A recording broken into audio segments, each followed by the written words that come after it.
G'day, I'm Ash, playing this vehicle right here on the screen right now. The Type 87 RCV is probably one of the best fun that I've had, aside from flying in the BV-138.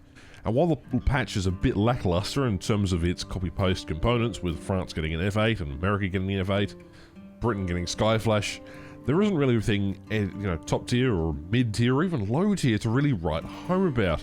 There is another Russian interceptor, which I could possibly do a video on, but there isn't really a great deal for me as a pilot to really sort of say, hey, this is what's changed and this is what's cool.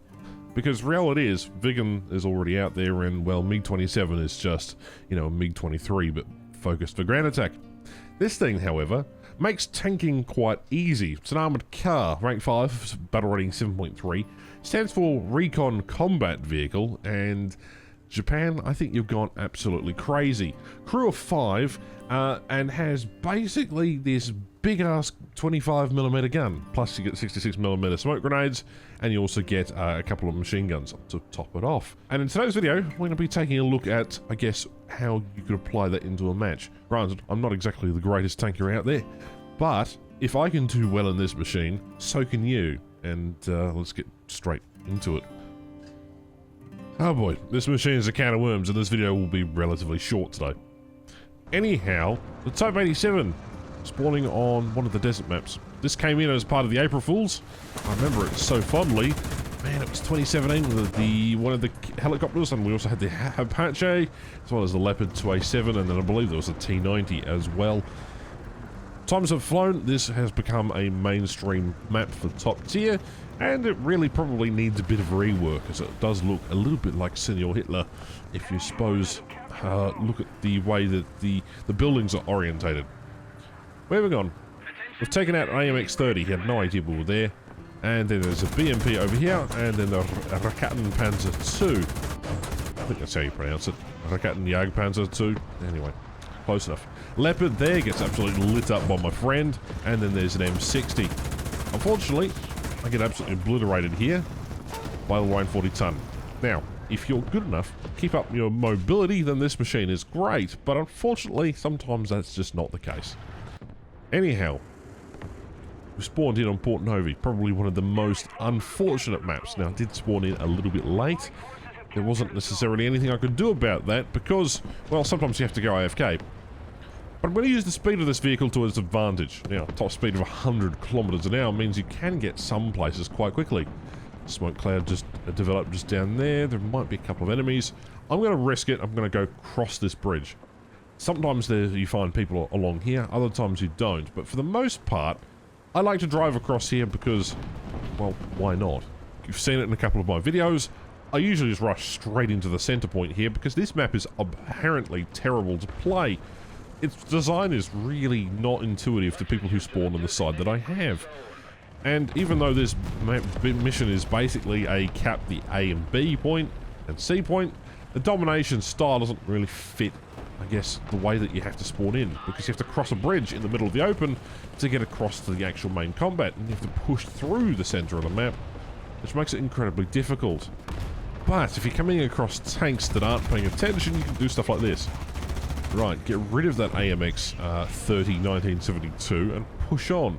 And what I'm going to do is I'm going to double back in and out, and I'm basically going to see what I can do in terms of destroying the enemy tanks. Now watch this. This is interesting here. There is a tank right in the corner here, and I'm just going to push him just blatantly because what else am I going to do? Now I couldn't keep my speed up. He had a friendly behind him to knock out the M113.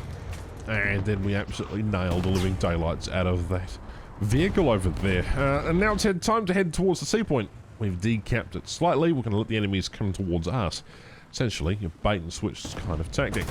Poor M46 here gets absolutely obliterated again.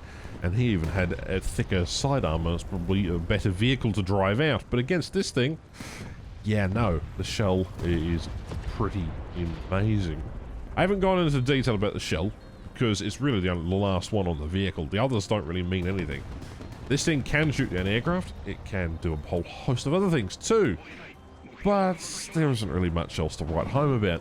It's a glass cannon, 25mm gun, that has a really decent belt, which I presume is going to be either nerfed or this thing's battle rating is going to be pushed up in the near future.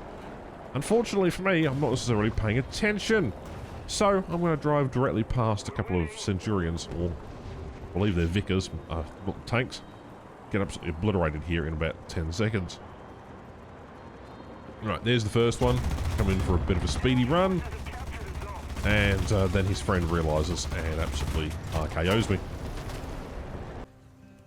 So yeah, Type 87.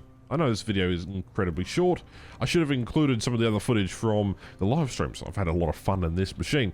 Speaking of which, I'll be live streaming today, but I just haven't been feeling War Thunder recently. I put out a lot of content, like a buttload of videos for people to watch recently, and I'm really almost on the edge of burnout and questioning my mental sanity at this point in time. War Thunder is a game where you need to consistently play it. It's a skills-based game, and unfortunately, this vehicle, there's no skill required. You drive around point and shooter. It doesn't have any thermals. It doesn't really get anything interesting. Really, its only draw card is a 25mm with a special kind of belt. But if you have any ideas of what kind of content that I could produce over the coming, I guess, couple of weeks before we get into, obviously, the whole dilemma with crafting events, which is coming up, then write me a comment down below. Other than that, I'm okay. War Thunder is a bit strange. You need to take breaks, and unfortunately we can't take breaks with the battle pass and every update every 3 months, and then you've got events winter and summer, and then you've got operations, and it's a little too much to ask sometimes.